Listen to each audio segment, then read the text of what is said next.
పెద్దపల్లి జిల్లా అంతర్గా మండలం పెద్దంపేట గ్రామంలో మహిళలు హమాలీలుగా మారారు. ధాన్యం తూకం వేసేందుకు హమాలీలు లేకపోవడంతో ఐకేపీ కేంద్రాలలో హమాలీల కొరతను భర్తీ చేస్తున్నారు. అకాల వర్షాలతో వడ్లు తడిసిపోయే ప్రమాదం ఏర్పడడంతో మహిళలు సమిష్టిగా వరి ధాన్యాన్ని తరలించేందుకు సిద్ధమయ్యారు. ఏకంగా ధాన్యాన్ని బస్తాలలో నింపి తూకం వేస్తున్నారు.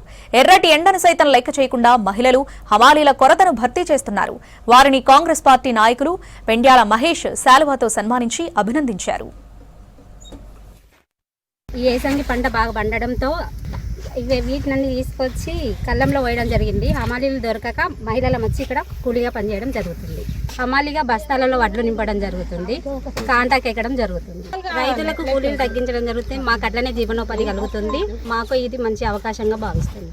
గ్రామంలో ఏసంగి పంట కోసం వర్షాలు పడడం వల్ల మన రైతులకు ఇబ్బంది కలగకుండా మేము హమాలీ కూలీల మహిళలు వస్తున్నాం. లారీలు పెద్ద ఎత్తున వస్తూ ఉన్నాయి. కొనుగోలు కూడా ప్రభుత్వం గింజ కోత లేకుండా కొంటా ఉన్నప్పటికీ హమాలీల కొరత ఉండడంతో రైతన్నలకు ఇబ్బంది జరుగుతున్నటువంటి నేపథ్యంలో మా గ్రామానికి సంబంధించినటువంటి ఆడబిడ్డలు అందరూ కూడా ఏదైతే ఉపాధి హామీ కూలీలకు సంబంధించిన ఆడబిడ్డలు అందరూ కూడా బహుజన బిడ్డలు ముందుకొచ్చి అన్నం పెట్టే అన్నదాతకు మేము అండగా ఉంటాం, మేము సైతం మీలో సగభాగం అని ఏ విధంగా అయితే ఉంటున్నామో మేము సైతం హమాలీ కూలీలుగా మారుతామని చెప్పి ఇక్కడికి పెద్ద ఎత్తున తరలివచ్చి వాళ్ళు స్వచ్ఛందంగా ఇవాళ హమాలీ కూలీలుగా మారి రైతన్నలకు అండగా నిలబడి హమాలీల కొరత లేకుండా తొందరగా కొనుగోలు కేంద్రం నుంచి ఏదైతే రైస్ మిల్ సెంటర్లకు పంపడం కోసం వాళ్ళు శక్తి వంచన లేకుండా ఎండను సైతం లెక్క చేయకుండా పనిచేస్తున్నటువంటి నేపథ్యంలో వారికి హృదయపూర్వకంగా పెద్దంపేట గ్రామ ప్రజల పక్షాన ధన్యవాదాలు తెలియజేస్తాను.